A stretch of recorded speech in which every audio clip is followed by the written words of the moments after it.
الحمد لله. الحمد لله كفى وسلام على عباده الذين اصطفى.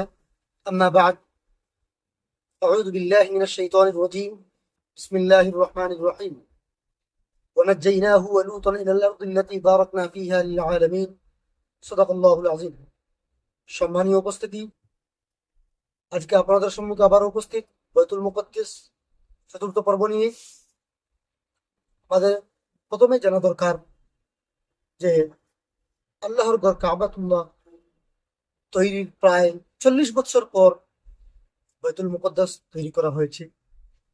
দ্বিতীয়ত আমাদের জানা দরকার যে ইহুদিরা এবং খ্রিস্টানরা যাকে ডেভিড বলে সম্বোধন করে তিনি হযরতে দাউদ আলাইহিসসালাম, এবং ইউরোপে যাকে সলোমান নামে সম্বোধন করা হয় তিনি ছিলেন হযরতে সুলাইমান আলাইহিসসালাম। যাই হোক, আমাদের আসল টপিকে আসা দরকার। হযরত সুলাইমান আলাইহিসসালামের ইন্তেকালের পর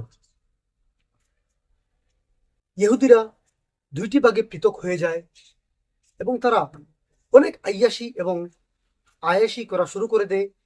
এক পর্যায়ে তারা আল্লাহর ইবাদত না করে তারা ভূতের পূজা করা শুরু করে দেয়, মূর্তি পূজা শুরু করে দেয়। সেই সময় বাবুল শহরের যে বাদশাহ ছিল, জালিম বাদশাহ, যার নাম বুখতেনসর, যার কথা আমি আগের ভিডিওর মধ্যে বলেছিলাম। আমরা এই ভিডিওর মধ্যে তিনজনের বিষয়ে জানবো। প্রথমত এই জালিম বাদশাহ বুখতেনসর, দ্বিতীয়ত বাদশাহ খুসর, যাকে বাইবেল খুসর নামে সম্বোধন করা হয়, তৃতীয়ত রোমের বাদশাহ টাইটাস, যাকে বাংলায় টাইটাস বলে অভিহিত করা হয়। তো হযরত সুলাইমান আলাইহিসসালামের ইন্তেকালের অনেক বছর পর যখন ইহুদিরা অন্যাচার অবিচারের মধ্যে লিপ্ত ছিল, তখন সেই জালিম বাদশাহ বুখতেনসর, যার হুকুমত পুরো দুনিয়ার মধ্যে ছিল, সেই বুখতেনসর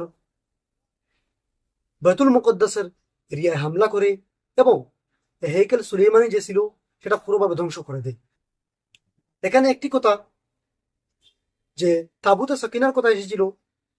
তাবুতে সাকিনা হলো যার মধ্যে নবীগণের তাবাররুকাত, মুজিজাত ছিল। যেমন হযরতে ইউসুফ আলাইহিসসালামের কাপড় ছিল, হযরতে মুসা আলাইহিসসালামের লাঠি মুবারক ছিল, এরকম আর অনেক মুবারক জিনিস ছিল। যখন বুখতেনসর এখানে হামলা করে, তখন সেই বক্সা সহ অনেক সম্মানীয় জিনিস সেখান থেকে নিয়ে যায় এবং হাজার হাজার ইহুদিদেরকে সেখানে কাতল করে দেয়। তার সাথে সাথে হেইকেল সুলাইমানি পুরো ধ্বংস করে দেয়। তার অনেক বছর পর ইরানের বাদশাহ কসরা খসরু, যাকে বাইবেল খুসর নামে জানা যায়, রেহেমদিল বাদশাহ ছিলেন, তিনি বাবুল শহরের উপর হামলা করেন এবং বিজয়ী হয়ে যান। তারপর সেখানে ঘোষণা করেন যে ইহুদিরা তাহার নিজ নিজ স্থানে যেতে পারবে এবং যারা গোলাম করেছিল যাদেরকে বুখতেনসর, তাদেরকে আজাদ করে দেন।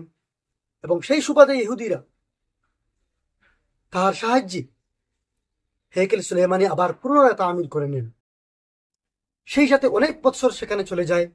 আবারও ইহুদিরা সেখানে ভূতের পূজা শুরু করে দেয়, মূর্তি পূজা শুরু করে দেয়, আল্লাহর একত্ববাদকে অস্বীকার করা শুরু করে দেয়। তারপর যখন রোমের বাদশাহ, যা দুনিয়ার মধ্যে সবচেয়ে বড় হুকুমত ছিল রোমের হুকুমত, সেই রোমের বাদশাহ, যাকে ইংরেজিতে টাইটুস বলা হয়, বেঙ্গলিতে তাকে টাইটুস বলা হয়, বা সেখানে টাইটাস ইংরেজিতে বলা হয়, বাংলায় তাকে টাইটুস বলা হয়। সেই বাদশাহ বাইতুল মুকদ্দাস, অর্থাৎ সেই ফিলিস্তিনে হামলা শুরু করে এবং এমনভাবে এই এরিয়াকে ধূলিসাৎ করে দেয় যে এখানে হেইকেল সুলাইমানি বাকি থাকে নাই। তার সাথে সাথে হাজার হাজার ইহুদিদেরকে সেখানে কাতল করা হয় এবং সেই এরিয়াকে এমনভাবে ধ্বংসস্তূপে পরিণত করে দেয় যার অনেক বছর পর্যন্ত সেই জায়গায় কোনো ঘর বা দেওয়ালের কোনো নিশানা থাকে না।